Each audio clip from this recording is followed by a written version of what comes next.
Muy buenas tardes. Este es un resumen del primer corte de la clase de contratos atípicos dictado magistralmente por el doctor Fernando Rada. Dentro de la libre evolución de los pueblos, los individuos han ido propendiendo por su desarrollo autónomo. Dentro de su desarrollo autónomo buscan actividades económicas de producción de bienes y servicios. Esos bienes y servicios obviamente requieren pues ser distribuidos. Hay personas que necesitan esos bienes y servicios que producen algunos otros individuos. Por eso pues, se vio la necesidad de crear como una regulación de cómo iban a manejarse esas relaciones originadas entre la producción, la necesidad que otras personas tenían de lo que se producía.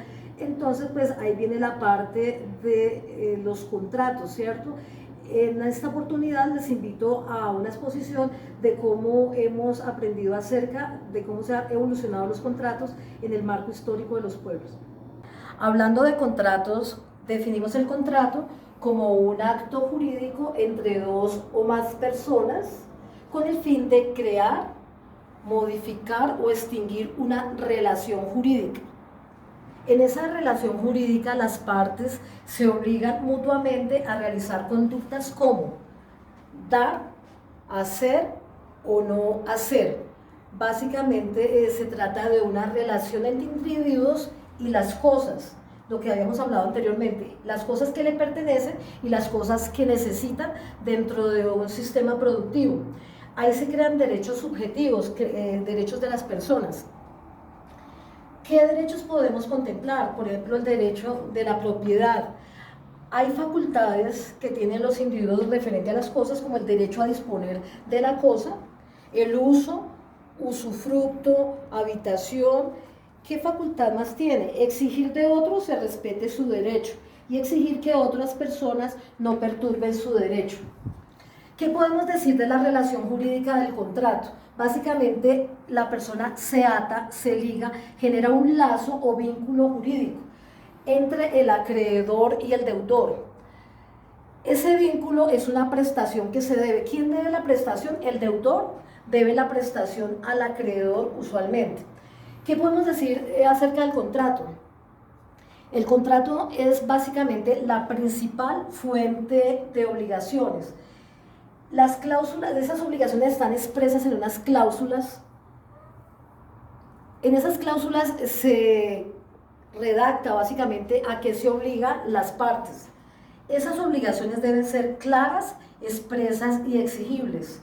Ahora vamos a hablar de los elementos y requisitos del contrato para que el mismo sea eficaz. Un contrato no es eficaz si no cumple determinadas características para que sea el contrato válido y que no carezca validez y no pierda su eficacia.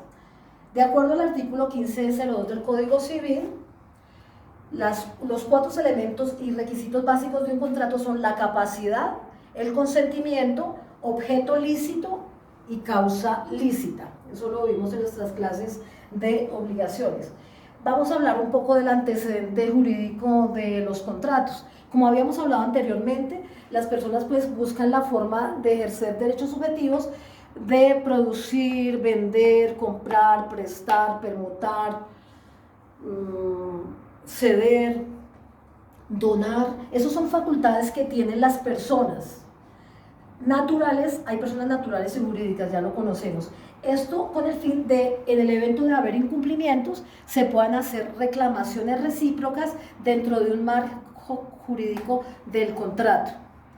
Bueno, vamos a pasar aquí a los tipos de contrato. Rápidamente, tenemos contratos tipo, que son los contratos típicos o nominados, que son del derecho positivo. Básicamente están regulados dentro de una normatividad legal vigente. El legislador asigna roles y designa las obligaciones que tiene que hacer cada parte. ¿Qué hace el acreedor? ¿Qué hace el deudor? Ahora, hay otros contratos sin tipio, que es nuestra clase de este semestre, que son básicamente los contratos atípicos o innominados, los cuales nacen de la libre voluntad privada de las partes para obligarse en unos marcos generales de la costumbre mercantil, donde las partes deciden entre ellos la distribución de pérdidas y ganancias. Dentro del desarrollo de los contratos, obviamente históricamente se va perfeccionando, van surgiendo aportes de acuerdo al desarrollo histórico de los pueblos. Entonces hay escuelas que hicieron aportes importantes para el manejo de los contratos. Tenemos específicamente la escuela romana, la escuela clásica, la escuela francesa y la escuela italiana. Cada cual de esas escuelas hicieron aportes importantes para que hoy en día tengamos bastante regulados los contratos. Ahora haremos mención a algunas clases de los contratos. Uno de ellos es el contrato de promesa entre el prometiente vendedor y el prometiente comprador.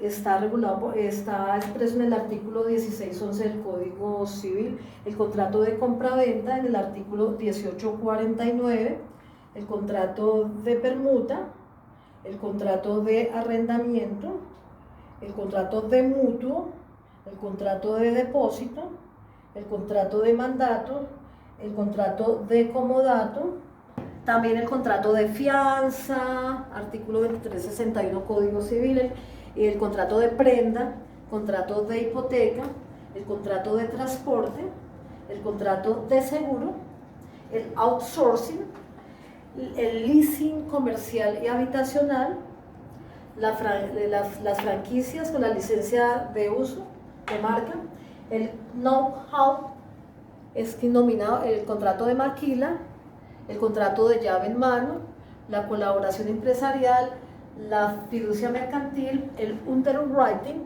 y el factoring, entre muchos otros contratos. Dentro de los contratos se pueden presentar discrepancias o desacuerdos o mala interpretación de lo que quedó consignado dentro de las cláusulas. Recuerden que las cláusulas básicamente es el contrato en sí, de qué se trata el contrato, a qué se obligan las partes. Entonces debemos hablar de la interpretación de los contratos de acuerdo al artículo 16-18 del Código Civil. ¿De qué habla la interpretación de los contratos? ¿Qué intención tenían las partes al crear el contrato? Entonces se interpretan las cláusulas más importantes del contrato. ¿Quién interpreta el contrato?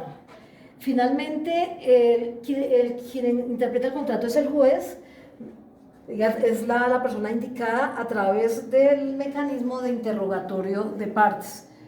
El juez entra a interpretar. ¿Qué se trata de interpretar? Las cláusulas que son oscuras, donde haya vacíos, que estén incompletas las cláusulas, que sean ambiguas, que no sean claras.